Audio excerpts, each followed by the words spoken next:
കുല്ലു ഉലൈക കാന അൻഹു മസ്ഊലാ. ഇതിനെക്കുറിച്ചെല്ലാം നാളെ ചോദ്യമുണ്ടെന്ന് പരിശുദ്ധ ഖുർആൻ. നമ്മൾ ആലോചിക്കാറുണ്ടോ? ബിസ്മില്ലാഹിർ റഹ്മാനിർ റഹീം. യാ അയ്യുഹല്ലദീന ആമനു തഖുല്ലാഹ വഖൂലൂ ഖൗലൻ സദീദാ يصلح لكم أعمالكم ويغفر لكم ذنوبكم ومن يطع الله ورسوله فقد فاز فوزا عظيما إنا عرضنا الأمانة على السماوات والأرض والجبال فأبين أن يحملنها وأشفقن منها وحملها الإنسان إنه كان ظلوما جهولا. ആകാശലോകങ്ങളോട് അല്ലാഹു ചോദിച്ചു. വിശാലമായി കിടക്കുന്ന ഭൂമികയോട് അല്ലാഹു ചോദിച്ചു. ഉയർന്നു നിൽക്കുന്ന മലകളോട്, പർവ്വതങ്ങളോട് അല്ലാഹു ചോദിച്ചു. പർവ്വതമേ, ഭൂമിയെ, ആകാശലോകങ്ങളെ, നിങ്ങളെ ഞാൻ ഏൽപ്പിക്കാൻ പോകുന്ന അമാനത്ത് നിങ്ങൾക്ക് സ്വീകരിക്കാൻ പറ്റുമോ? ലാ ഇലാഹ ഇല്ലല്ലാഹ്. ഈ പ്രപഞ്ചത്തിന്റെ സൃഷ്ടാവായ അല്ലാഹു ജല്ല ജലാലുഹു അവനേകനാണ്. എല്ലാറ്റിനും കഴിവുള്ളവനാണ്. ജീവൻ നൽകിയതവനാണ്. ആ തന്ന ജീവൻ എടുക്കാനും അധികാരമുള്ളവൻ അല്ലാഹു തന്നെ. അതുകൊണ്ട് ആരാധിക്കപ്പെടാൻ അർഹതയുള്ളവൻ അല്ലാഹു മാത്രമാണ് എന്ന ഈ അമാനത്തിനെ നിങ്ങൾക്ക് സ്വീകരിക്കാൻ പറ്റുമോ? ഞാൻ പറയുന്നത് പോലെ നിങ്ങൾക്ക് ജീവിക്കാൻ സാധ്യമാണോ എന്ന് ആകാശലോകങ്ങളോട്, ഭൂമിയോട്, പർവ്വതങ്ങളോട് അല്ലാഹു ചോദിച്ചുവെന്ന് സൂറത്തുൽ അഹ്സാബ്. فأبين أن يحملنها وأشفقن منها. ആകാശലോകങ്ങൾ പറഞ്ഞു, അല്ലാഹുവേ ഞങ്ങൾക്ക് സാധ്യമല്ല. മാമലകൾ പറഞ്ഞു, റബ്ബേ ഞങ്ങൾക്കിത് ഏറ്റെടുക്കുക സാധ്യമല്ല. ആകാശഗംഗകളിലെ താരസമൂഹങ്ങൾ പറഞ്ഞു, ഞങ്ങളെ ഏൽപ്പിച്ചാൽ അത് അർഹിക്കുന്ന വിധം ആ അമാനത്തിനെ കൊണ്ടു നടക്കാൻ ഞങ്ങളെ കൊണ്ട് സാധ്യമല്ലെന്ന് പറയുകയും അവയൊക്കെ പേടിക്കുകയും ചെയ്തു. എന്നിട്ട് അല്ലാഹു പറയുന്നു, വഹമലഹൽ ഇൻസാൻ. മനുഷ്യൻ അത് ഏറ്റെടുത്തു.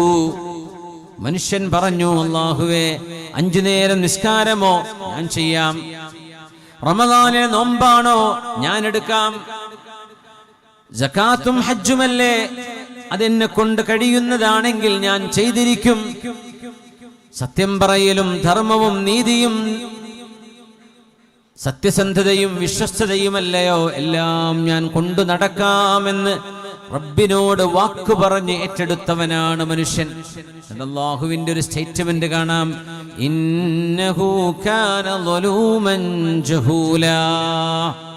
ഇത്രമേൽ സ്വന്തത്തോട് അനീതി ചെയ്തവനും ഇത്രമേൽ അജ്ഞതയുള്ളവനുമാണല്ലോ മനുഷ്യനെന്ന് വിശുദ്ധ ഖുർആൻ.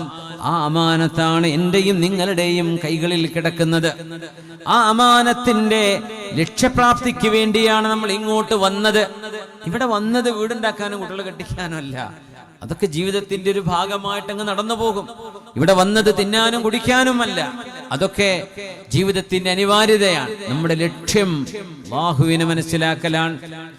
അല്ലാഹുവിനെ മനസ്സിലാക്കുക എന്ന ദൗത്യം ഏറ്റവും വ്യക്തമായും സ്പഷ്ടമായും നടക്കുന്നത് അല്ലാഹുവിന്റെ വചനങ്ങളിലൂടെ അല്ലാഹുവിലേക്ക് യാത്ര ചെയ്യുമ്പോഴാണ്, ശുദ്ധ ഖുർആനിലൂടെ.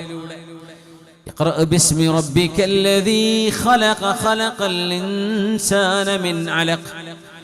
എവിടെ നിന്നാണ് പ്രപഞ്ചമുണ്ടായത് എന്ന ആദിമ മനുഷ്യന്റെ ചിന്ത തൊട്ട് പിഞ്ചു കുഞ്ഞുവരെ എവിടെ നിന്നാണ് ഇതൊക്കെ വന്നത്, ആരാണ് ഇതൊക്കെ കൊണ്ടുവന്നത്, എവിടെ നിന്നാണ് ഇതൊക്കെ ഉണ്ടായത്, ആരാണ് എന്നെ പടച്ചത്, ആരാണ് എന്റെ ചുറ്റുവട്ടങ്ങളിലുമുള്ള ഈ ലോകത്തെ പടച്ചത് എന്ന മനുഷ്യന്റെ ആദ്യ ചോദ്യങ്ങൾക്ക് മറുപടിയാണ് വിശുദ്ധ ഖുർആനിൽ ആദ്യം ഇറങ്ങിയ ആയത്ത്.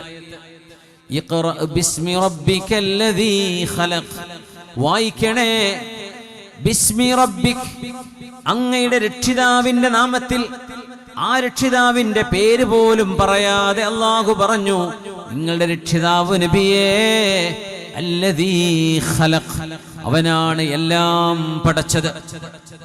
He created everything that exists.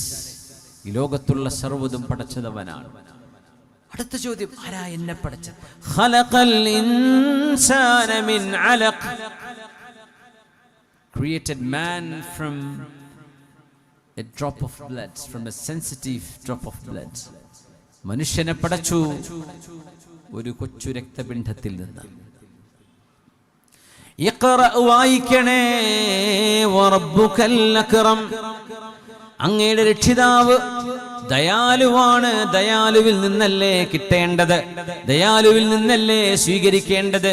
അതുകൊണ്ട് ജീവിതത്തിൽ എന്തെല്ലാം കിട്ടണം, ലഭിക്കണമെന്ന് ആഗ്രഹമുണ്ടോ, അതിന്റെ വഴി ഇഖ്റ ആണ്, പഠിക്കലാണ്, ഓതലാണ്. വായിക്കണം, നിങ്ങൾക്ക് കിട്ടേണ്ടതൊക്കെ കിട്ടും. അറിയണം, പഠിക്കണം, നിങ്ങൾക്ക് ലഭിക്കേണ്ടതെല്ലാം തരാൻ കഴിയുന്നവനായ അക്രമായ അല്ലാഹു നിങ്ങൾക്ക് കൂടെയുണ്ട്. അല്ലദീ അല്ലമ ബിൽ ഖലം, എഴുതി പഠിക്കണം, എഴുതാൻ പഠിപ്പിച്ചതവനാണ്. ഇദ്രീസ് അലൈഹിസ്സലാം എന്ന നബിയാണത്രേ ആദ്യമായി പേന കൊണ്ട് എഴുതിയത്. ആദം നബി കഴിഞ്ഞാൽ പിന്നെ രണ്ടാമത് വന്ന നബിയാണ് ഇനോഖ് എന്ന് ഇംഗ്ലീഷുകാരൻ വിളിക്കുന്ന ഇദ്രീസ് അലൈഹിസ്സലാം. പേന കൊണ്ട് എഴുതാൻ പഠിപ്പിച്ചത് അല്ലാഹുവാണ്. അല്ലമൽ ഇൻസാന മാ ലം യഅലം, മനുഷ്യൻ അറിവില്ലാത്തതെല്ലാം മനുഷ്യനെ പഠിപ്പിച്ചതാണ് അല്ലാഹു. വല്ലാഹു അഖ്റജകും മിൻ ബുതൂനി ഉമ്മഹാതികും ലാ തഅലമൂന ശൈആ. You have come out of the womb of your mothers and you did know nothing. ഉമ്മയുടെ ഉദരത്തിൽ നിന്ന് ഭൂമിയിലേക്ക് വരുമ്പോഴേ ഒന്നും അറിയില്ലായിരുന്നു. പിന്നൊക്കെ പഠിച്ചതാണ്. ഉമ്മ പഠിപ്പിച്ചു, ഉപ്പ പഠിപ്പിച്ചു, കൂടെയുള്ള ആളുകൾ പറയുന്നത് കേട്ടു. വല്ലാഹു അഖ്റജകും മിൻ ബുതൂനി ഉമ്മഹാതികും, നിങ്ങളുടെ ഉമ്മമാരുടെ ഉദരങ്ങളിൽ നിന്ന് നിങ്ങളെ ഭൂമിയിലേക്ക് അല്ലാഹു നിങ്ങളെ പറഞ്ഞേച്ചപ്പോൾ വഅൻതും ലാ തഅലമൂന ശൈആ, you knew nothing. ഒന്നും അറിയില്ലായിരുന്നു. നമുക്ക് അജ്ഞതയിലാണ് നമ്മൾ ജനിച്ചത്. എന്നിട്ട് ജ്ഞാനം നൽകിയത് അല്ലാഹുവാണ്. ആ റബ്ബിന്റെ അസ്തിത്വത്തെയാണ് സംസാരിക്കാനും എഴുതാനും ചിന്തിക്കാനും ഫിലോസഫി വായിക്കാനും സമയമാകുമ്പോഴേക്കും ആ റബ്ബിനെയാണ് ഒന്നും അറിയാതെ ജനിച്ച ഈ കുഞ്ഞായി ജനിച്ച മനുഷ്യൻ പിന്നെ നിരീശ്വരവാദം പറയുന്നത്, നിർമ്മിതവാദം പറയുന്നത്, ഇലാഹില്ലാവാദം പറയുന്നത്. എത്ര വലിയ അനീതിയാണ് മനുഷ്യൻ പടച്ചവനോട് ചെയ്യുന്നത്. എത്ര വലിയ അനീതിയാണ്. മുസനബി ചോദിച്ചു, അല്ലാഹുവേ, ഒരു കാര്യം എനിക്ക് നിന്നോട് ചോദിക്കാണ്ട് റബ്ബേ. It's one and only request. എന്താ മുസനബിയെ? പറഞ്ഞോളൂ. അല്ലാഹുവേ, എന്നെ ഒരുപാട് ആളുകൾ കളിയാക്കുന്നുണ്ട്.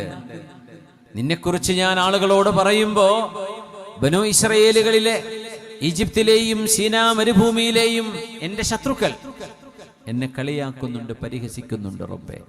അതുകൊണ്ട് അവരുടെ വായക്കൊന്ന് മൂടിക്കെട്ടാനൊന്ന് സഹായിക്കുമോ പടച്ചോനെ?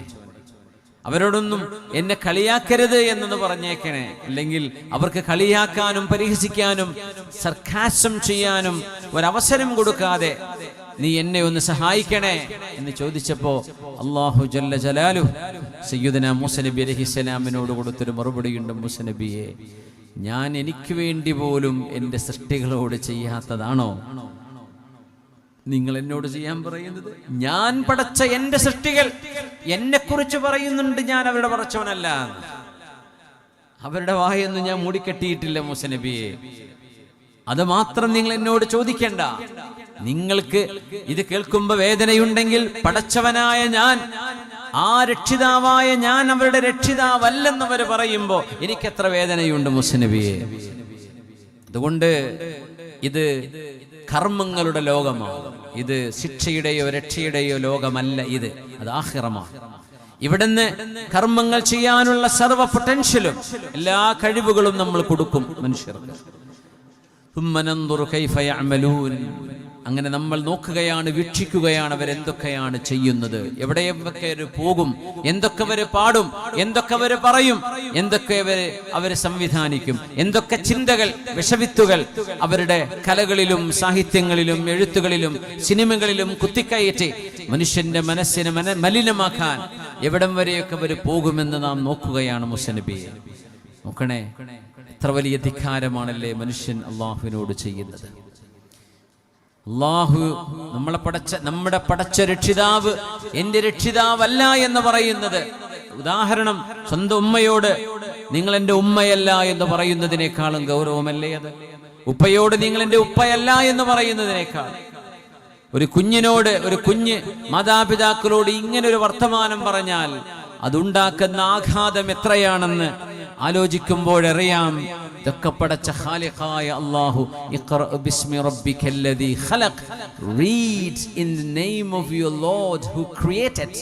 എല്ലാം സൃഷ്ടിച്ചത് അല്ലാഹുവാണ്. ആ പടച്ച തമ്പുരാനെ കുറിച്ച് അജ്ഞാനം പറയുന്ന, ഇല്ലാത്തത് വിളിച്ചു പറയുന്ന, ആരോപണങ്ങൾ ഉയർത്തുന്ന, കളിയാക്കുന്ന, പരിഹസിക്കുന്ന മനുഷ്യന്റെ ധാർഷ്ട്യത്തെക്കുറിച്ച് നിങ്ങളൊന്ന് ആലോചിച്ചു നോക്കണേ. ഇവിടെയാണ് ഖുർആൻ